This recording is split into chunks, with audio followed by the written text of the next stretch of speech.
End up in World War III, I wanted to put in my piece. And to understand this, we must first look at World War II. In World War II, we had put a trade embargo on Japan up to 88% so that they couldn't import any oil. On top of that, we were destroying any trade routes that were going to Japan with oil and then taking the boats over and taking the oil and seizing it. After that, Japan comes down and they bomb us, Pearl Harbor, and then we go and we fight Japan, and Japan couldn't really do anything in the war because they didn't have enough oil for the destroyers. They didn't have enough oil for their flight crews. They couldn't use their military really in the ways that they needed. So they lost.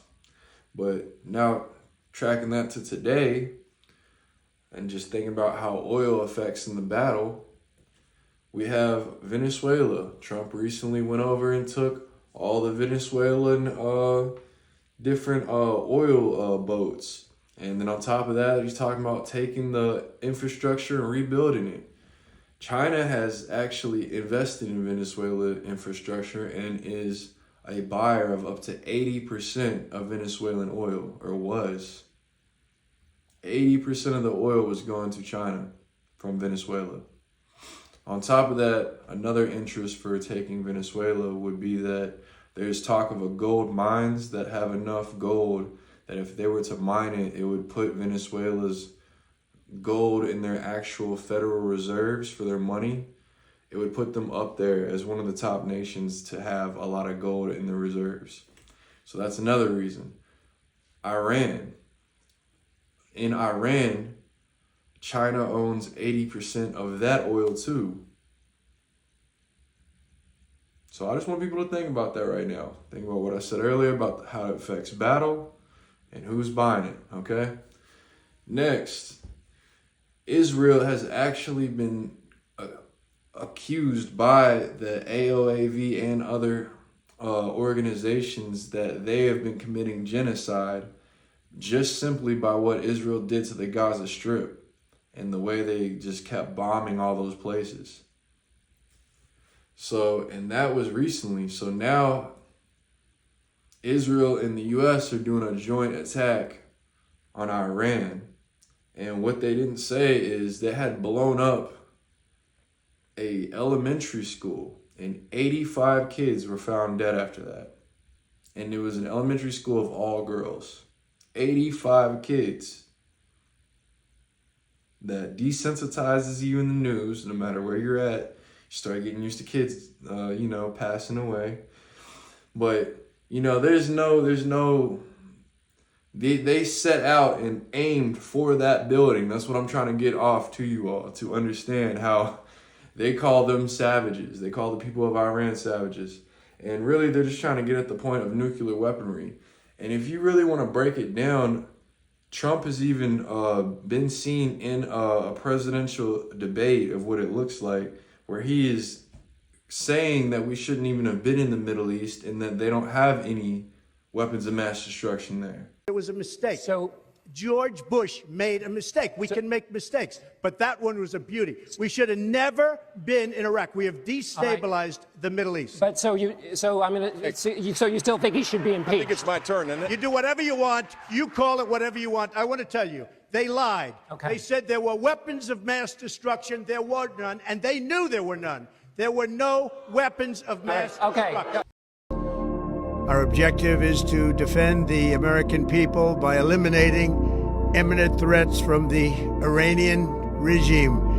For 47 years, the Iranian regime has chanted death to America and waged an unending campaign of bloodshed and mass murder, targeting the United States, our troops, and the innocent people in many, many countries.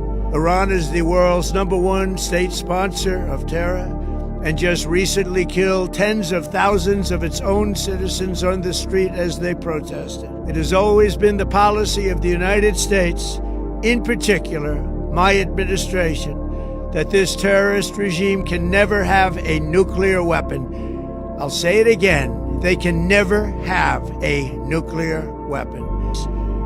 They've rejected every opportunity to renounce their nuclear ambitions, and we can't take it anymore.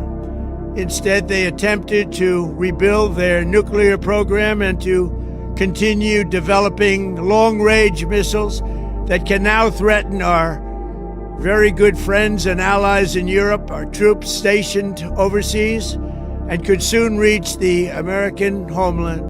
And now he's putting us in the war. The same person who said he wouldn't put us in another war is putting us in another war. This has never been about nuclear weapons.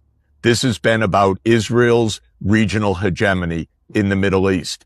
Israel wants to topple the Iranian regime, period. That was negotiated. Trump ripped it up. The Iranians have come back every year to say, we don't want a nuclear weapon. We want negotiations. The United States does not accept yes for an answer because it works for the government of Israel. So I just want all these things to be said because we used to have a clear reason to unite up against the Redcoats, up against Hitler, things like that. But now it's, this dad and this mom is now sending their kid off to go die for oil, for political affairs. It's a memo that describes how we're going to take out 7 countries in 5 years, starting with Iraq and then Syria, Lebanon, Libya, Somalia, Sudan, and finishing off Iran. About 10 days after 9/11, I went through the Pentagon, and one of the generals called me and he said, "Sir, you got to come in. You got to come in and talk to me a second." I said, "Well, you're too busy." He said, No. He says, "We've made the decision. We're going to war with Iraq." This was on or about the 20th of September.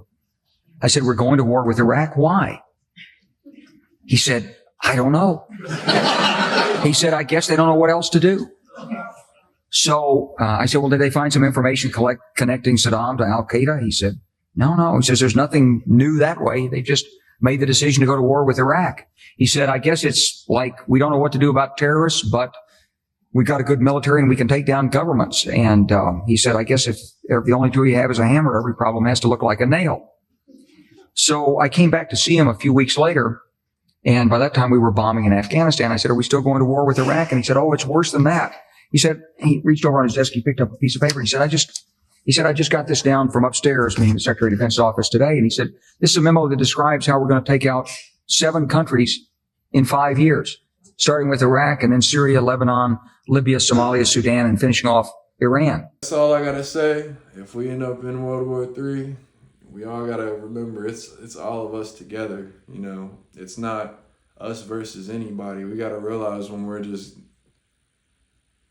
wasting lives and just being, following blindly just what someone else wouldn't even go do for you.